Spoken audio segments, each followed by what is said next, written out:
لوگ ہیں اللہ والے؟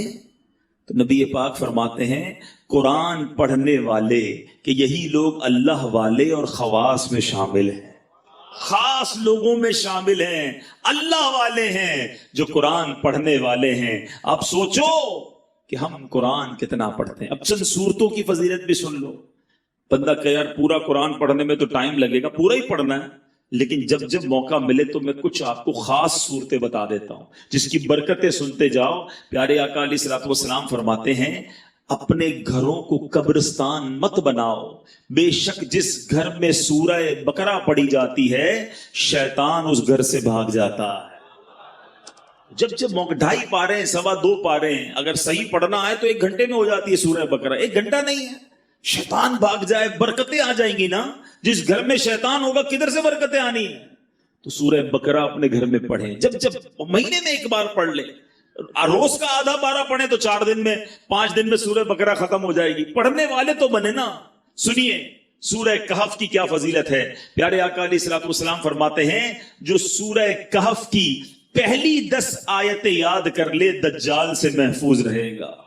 صرف 10 آیتیں۔ ایک اور جگہ نبی پاک نے فرمایا جو سورہ کہف کی آخری 10 آیتیں یاد کر لے دجال سے محفوظ رہے گا۔ اور سبحان اللہ، اب جمعے کے دن سورہ کہف پڑھیں، اس کی الگ فضیلت ہے۔ سورہ یاسین کثرت سے پڑھا کریں۔ پیارے آقا فرماتے ہیں بے شک ہر چیز کا دل ہے اور قرآن کا دل سورہ یاسین ہے۔ جو 1 مرتبہ سورہ یاسین پڑھے گا اس کے لیے 10 مرتبہ قرآن پڑھنے کا ثواب لکھا جائے گا۔ اللہ کی رحمت تو دیکھو، سورہ یاسین 12-10 منٹ میں پوری ہو جاتی ہے، 10 قرآن کا ثواب۔ ہم سے گھنٹوں ٹی وی دکھوا لو، ہم سے گھنٹوں فون پہ بات کروا لو، 10 منٹ سورہ یاسین کے لیے ٹائم نہیں نکلتا۔ کتنی دوری ہے قرآن سے، سوچئے۔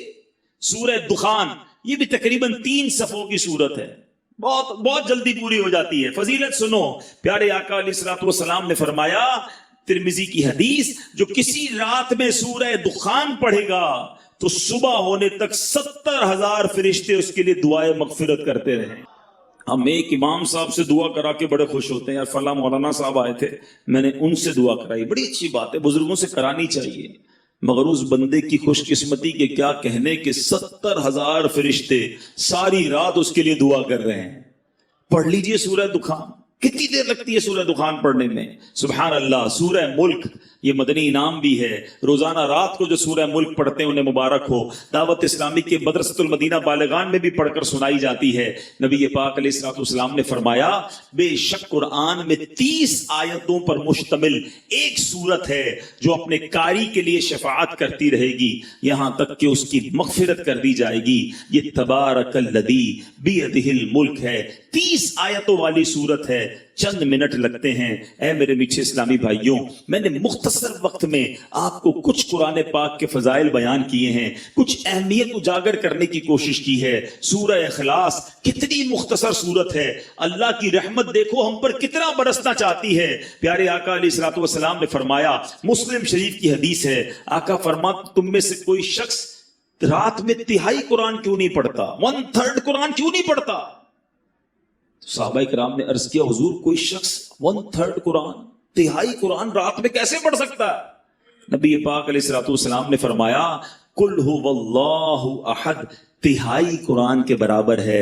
گویا کوئی 3 بار سورہ اخلاص پڑھ لے پورے قرآن کا ثواب عطا، اور کمال کا وظیفہ ہے۔ مگر ہم غلطی یہ کرتے ہیں کہ ہم اتنے مبارک وظیفے کو کثرت سے نہیں پڑھتے۔ آج بہت خوبصورت ایک روایت سنانے جا رہا ہوں۔ نبی پاک علیہ الصلوۃ والسلام کے صحابہ، بعض صحابہ نے فرمایا کہ جس مجلس میں، جس محفل میں، جس اجتماع میں سرور کائنات صلی اللہ تعالی علیہ وسلم پر درود پاک پڑھا جاتا ہے اس مجلس سے ایک نہایت پاکیزہ خوشبو مہکتی ہے۔ ہم نارملی خوشبو لگاتے وقت کیا پلان کرتے ہیں کہ ایسی خوشبو ہو کہ تھوڑا دور تک جائے۔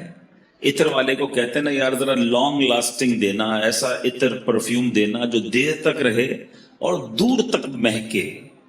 آؤ میں بتاتا ہوں درود پڑھنے والوں، جب تم درود پڑھتے ہو تو خوشبو کدھر تک جاتی ہے؟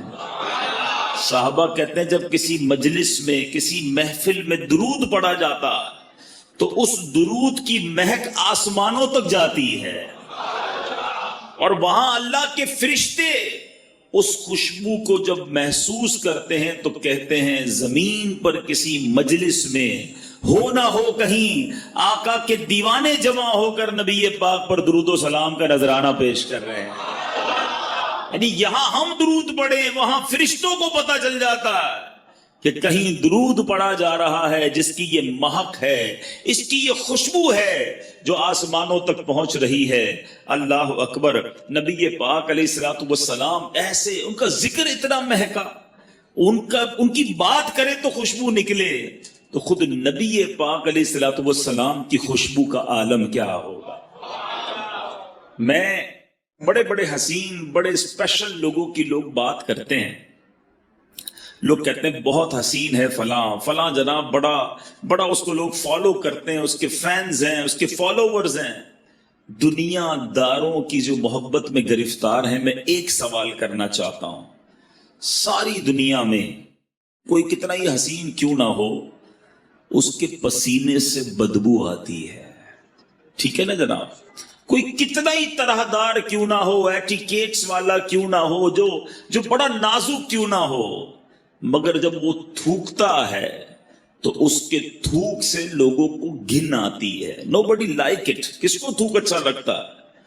میں سرور کائنات علیہ الصلوۃ والسلام کے مبارک چہرے کی بات نہیں کروں گا کہ اس چہرے میں تو رب نے کیسا حسن عطا فرمایا کہ مولانا حسن ادا خان صاحب لکھتے ہیں ایسا تجھے خالق نے طرح دار بنایا، ایسا تجھے خالق نے طرح دار بنایا، یوسف کو تیرا طالب دیدار بنایا، کونین بنائے گئے سرکار کی خاطر، کونین کی خاطر تمہیں سرکار بنایا۔ تو نبی پاک کے مبارک چہرہ انور اور اس کے حسن کی بات آج نہیں کریں گے، پیارے آقا کے ان ہاتھوں کی بات نہیں کریں گے کہ جس طرف اٹھ گئی دم میں دم آ گیا، اس نگاہ عنایت پہ لاکھوں سلام، ہاتھ جس سمت اٹھا غنی کر دیا، موجے بحر سماحت پہ لاکھوں سلام۔ ہم اس کی بھی بات نہیں کریں گے، پیارے آقا کے مبارک دور و نزدیک کے سننے والے وہ کان لالے کرامت پہ لاکھوں سلام، اس کی بھی بات نہیں کرتے، بلکہ ہم صرف ان دو چیزوں کی بات کرتے ہیں کہ جس سے عموماً لوگ دور بھاگتے ہیں۔ میں اور آپ پرفیوم کیوں لگاتے ہیں، عطر کیوں لگاتے ہیں؟ کہ میرے اور آپ کے پسینے سے کسی کو بدبو نہ پہنچے، ایسا ہی ہے نا؟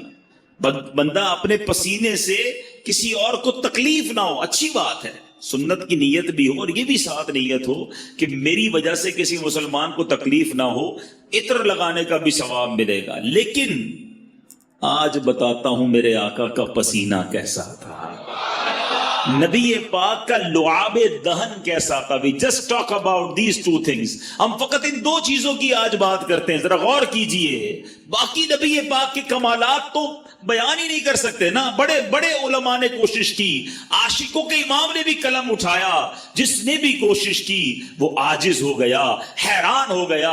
کیا خوب لکھتے ہیں اعلیٰ حضرت، سرور کہوں کہ مالک و مولا کہوں تجھے، باغ خلیل کا گل زیبا کہوں تجھے، آقا تیرے تو وصف عیب تناہی سے ہے بری، حیران ہوں میرے شاہ میں کیا کیا کہوں تجھے۔ آج اس شعر کا مطلب بھی تھوڑا سا سمجھ لو۔ عیب تناہی، علماء بیٹھے ہیں ماشاءاللہ، یہ کیا ہے، اس کے پیچھے کیا لکھا ہے اعلیٰ حضرت نے؟ مثال کے طور پہ اگر آج میں آپ سب کو کاغذ بھی دے دوں، قلم بھی دوں اور کہوں ذرا لکھو کسی پرسنل، جس شخصیت سے آپ پیار کرتے ہیں اس کے اوصاف لکھیں، اس کی خوبیاں لکھیں، آپ لکھنا شروع کریں گے، 10 لکھ دیں گے، 15 لکھ دیں گے، 50 لکھ دیں گے، اس کے بعد آپ مجھے سارے ہی قلم کاغذ واپس دے دیں گے کہ بھائی آپ نے کیا لکھا؟ آپ لکھیں گے بڑا حسین ہے، خوبصورت ہے، ملنسار ہے، مسکراتا ہے، مدد کرتا ہے، خیال کرتا ہے، حوصلہ بڑھاتا ہے۔ 10 15 20 پھر رک جائے گی نا قلم، اسٹاپ۔ آپ کہیں گے جناب یہ جس سے میں پیار کرتا ہوں نا یہ اس کی تعریف ہے۔ اعلیٰ حضرت کہتے ہیں یہ جو چیز ختم ہو جاتی ہے نا، تعریف رک جاتی ہے، تعریف اینڈ ہو جاتی ہے، یہ بھی تو ایک عیب ہے، تناہی اینڈ ہو جانا۔ اعلیٰ حضرت کہتے ہیں نبی پاک کی ذات وہ ہے جن کے اوصاف ختم ہی نہیں ہوتے ہیں۔ 1400 سال سے زیادہ وقت گزر گیا ہے، آج تک لکھنے والے لکھ رہے ہیں۔ بات ہے کہ پوری نہیں ہو رہی ہے، بات ہے کہ ختم ہی نہیں ہو رہی ہے۔ امام لکھتے ہیں تیرے تو وصف عیب تناہی سے ہیں بری، حیراں ہوں میرے شاہ میں کیا کیا کہوں تجھے، لیکن رضا نے ختم سخن اس پہ کر دیا، خالق کا بندہ خلق کا آقا کہوں تجھے۔ تو نبی پاک علیہ الصلوۃ والسلام کی فقط ان دو چیزوں کی بات کرتے ہیں۔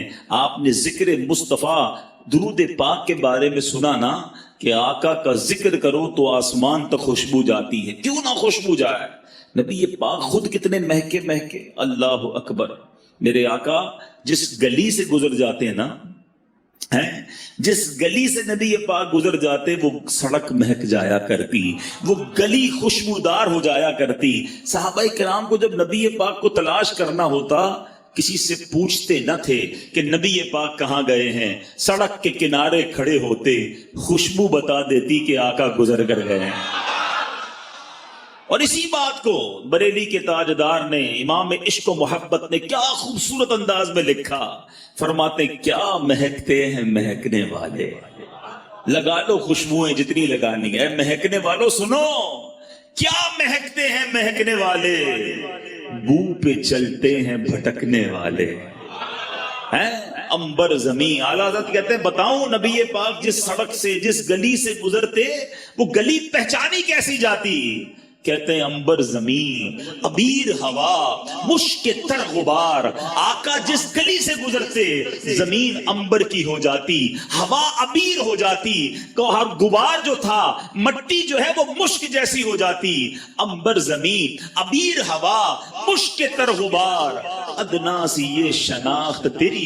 جو ہے وہ ایک صحابی آئے نبی پاک علیہ الصلوۃ والسلام کی بارگاہ میں، کہا حضور بچی کی شادی ہے اور خوشبو درکار ہے۔ پیارے آقا علیہ الصلوۃ والسلام نے فرمایا کل آنا، ایک کھلے منہ والی شیشی لانا، ساتھ ایک لکڑی کا ٹکڑا بھی لے آنا۔ صحابی دوسرے دن پہنچ گئے۔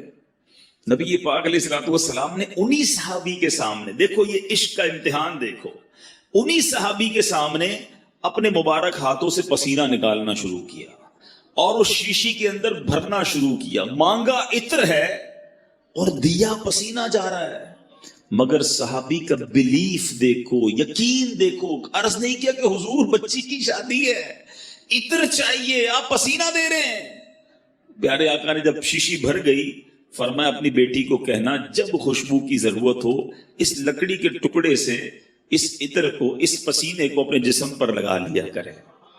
صحابی بیٹی کے پاس لے کر کے، دلہن ہے، میری اسلامی بہنیں سوچیں، عشق دیکھو، آج دلہن کے نخرے ہی ختم نہیں ہوتے، باپ قرضے میں چلا جائے اس کی فرمائشیں ختم نہیں ہوتی ہیں۔ وہ بھی ایک دلہن تھی کہ باپ سے خوشبو مانگا تھا اور نبی پاک کا وہ پسینہ لے کر آئے۔ فرما بردار بیٹی نے کوئی اعتراض نہ کیا کہ بابا جان آج تو شادی کا دن ہے، خوشبو درکار ہے۔ اگر نبی پاک نے اپنا پسینہ بھیجا ہے تو یہی کمال ہوگا، یہی بہتر ہوگا۔ اس دلہن نے پسینہ لگانا شروع کیا۔ آج میں اور آپ عطر لگائیں دوسرے کمرے میں خوشبو نہیں جاتی۔ آؤ بتاؤں میرے آقا کے پسینے نے کیا کمال کیا۔ علماء موجود ہیں، حدیث کی کتابوں میں یہ الفاظ ہیں کہ جیسے ہی اس دلہن نے پسینہ ملا پورے مدینے میں اس کی خوشبو پھیلنا شروع ہو گئی۔ وہ جو گھر ہے جس گھر میں وہ دلہن رہتی تھی، وہ صحابی رہتے تھے، محلے کے اندر بیت المطیبین، خوشبوؤں والے گھر کے نام سے مشہور ہو گیا۔ اللہ اکبر، میرے آقا کا ایسا معجزہ ہو، اعلیٰ حضرت کا قلم کیسے خاموش رہ سکتا ہے۔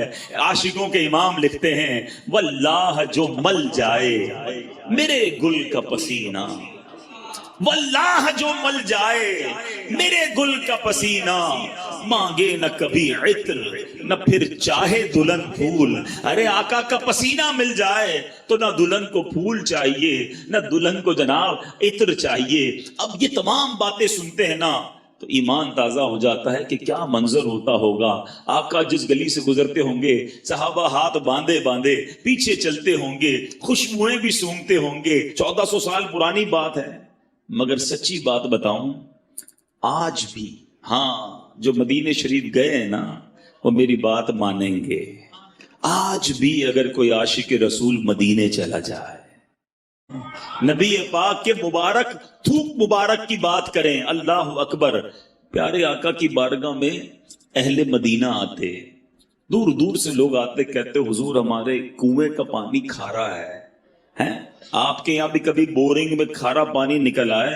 اب تو آر او پلانٹ وغیرہ سنا لگتے ہیں، لیکن پھر بھی ویسا میٹھا نہیں ہوتا۔ سنو صحابہ کے پاس کون سا پلانٹ تھا؟ کھارا کنواں میٹھا کرنا ہوتا تو کہاں جاتے تھے؟ نبی پاک کے در پر آتے تھے، انہیں پتا تھا جو مانگو آقا عطا فرماتے ہیں۔ واہ کیا جود و کرم ہے شہ بطحا تیرا، نہیں سنتا ہی نہیں مانگنے والا تیرا۔ تو آقا علیہ السلام کی بارگاہ میں آئے، آ کر عرض کرتے حضور پانی کھارا ہے، ہمارے کنویں کا پانی کھارا ہے۔ نبی پاک کلی فرما کر، کبھی کلی فرما کر پانی دے دیتے، کبھی خود تشریف لے جا کر کنویں پر کلی فرماتے۔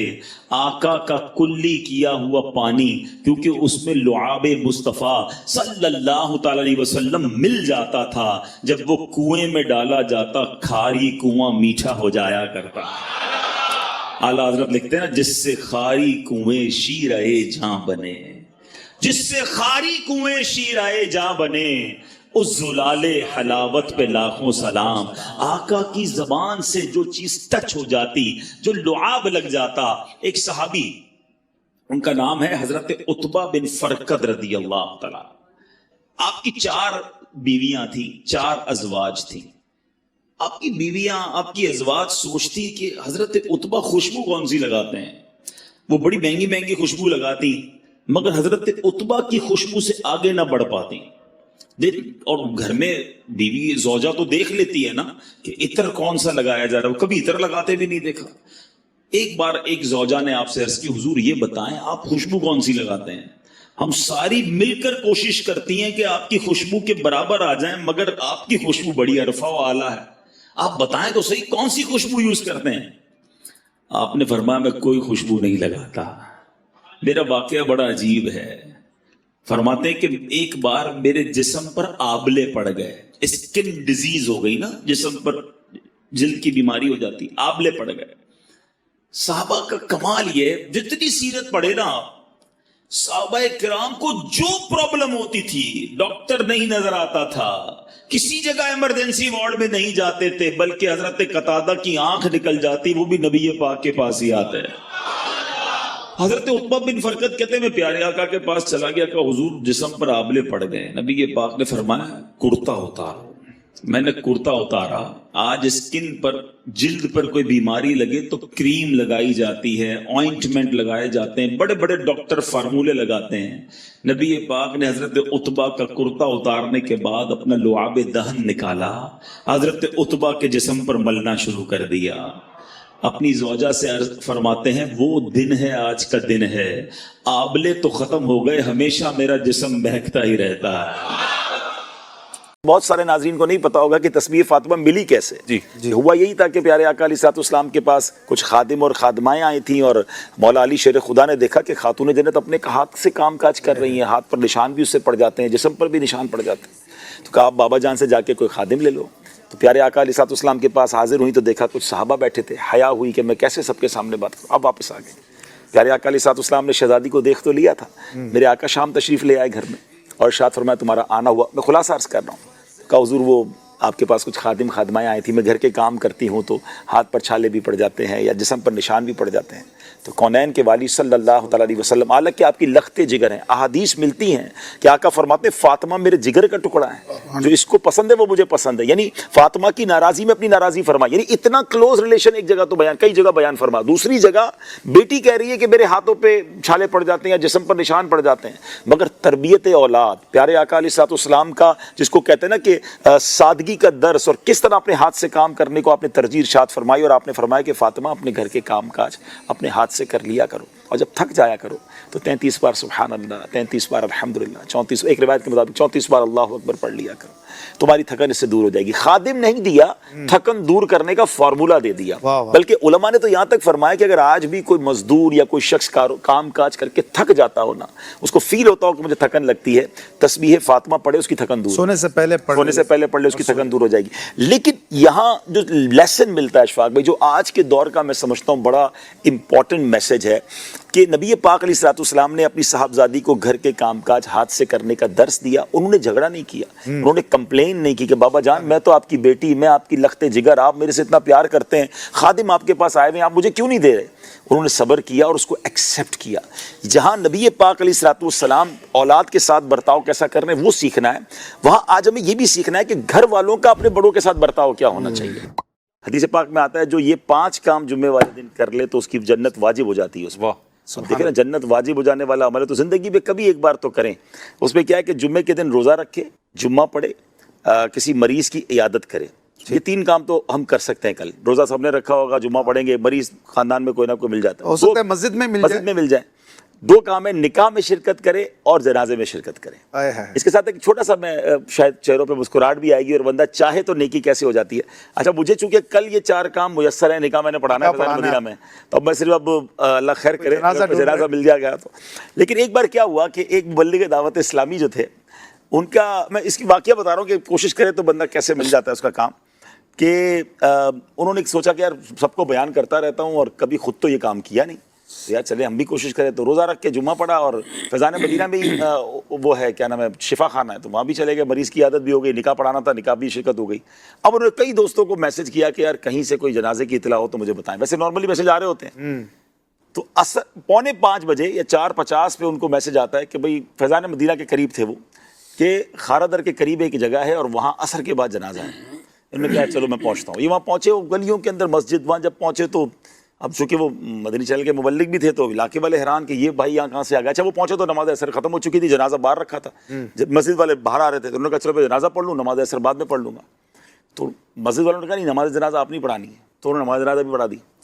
اب جو میں بات بتانا چاہ رہا ہوں کہ نیت اچھی تھی الحمدللہ، ماشاءاللہ۔ تو ہوا کیا، جب جنازے سے فارغ ہوئے نا تو ایک نوجوان اس مبلغ دعوت اسلامی کے پاس آ کر کہتا ہے کہ آپ اس علاقے میں یہاں جنازہ پڑھنے کیسے آ گئے؟ انہوں نے کہا بس وہ کچھ اور بات ہے، آپ چھوڑیں۔ بولا نہیں ایسے نہیں ہے، آپ کو بھیجا گیا ہے۔ بولا کیوں؟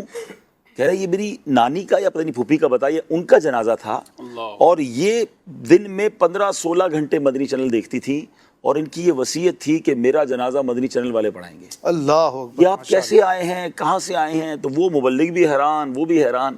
بہرحال اللہ کے راز ہوتے ہیں، پتہ نہیں کس کو کہاں کیسے بھیج دیا جاتا ہے۔ لیکن میں یہ کہنا چاہ رہا ہوں کہ اس طرح کی، جیسے ہم صحابہ میں بھی سنتے ہیں نا کہ نیکیوں کا موقع ڈھونڈتے تھے، لیکن بہرحال اللہ پاک سب کو خیر سے رکھے۔ ہم جنازہ کی تمنا نہیں کر رہے، لیکن جنازے آلریڈی ہوتے ہیں۔ جس طرح اگر ہم تلاش کرنا چاہیں تو خوشی ہوگی نا کہ اب جنازہ پڑھنے کی تو سب ثواب ہے نا۔ کچھ لوگ کہتے ہیں یار یہ 5 چیزیں کہاں پوری کریں، میں نے کہا میں یہ اناؤنس کر دیتا ہوں، جمعے کے دن جو یہ 5 کام کر لے اس کو 5 لاکھ ملیں گے۔ اب دیکھیں کیسے پورے نہیں ہوتے، کل رات سے بیٹھ جائیں گے، یار کہاں مریض ملے گا، کہاں نکاح ملے گا، ڈھونڈ کے ہی رہیں گے۔ مسجدوں میں اعلان شروع ہو جائیں گے کہ بھائی کہاں نکاح بتا دیں، اگر جیسی کوئی جنازے کا اعلان ہو۔ تو جب 5 لاکھ روپے ملے اور 5 کام کرنے کے لیے آپ تیار ہو جاتے ہو تو یہ تو نبی پاک کا فرمان ہے کہ جنت واجب ہو جاتی ہے۔ سبحان اللہ، واجب ہو جاتی ہے، واجب ہو جاتی ہے، اور جمعہ وہ بھی رمضان کا۔ سبحان اللہ۔ کوشش کرنی چاہیے۔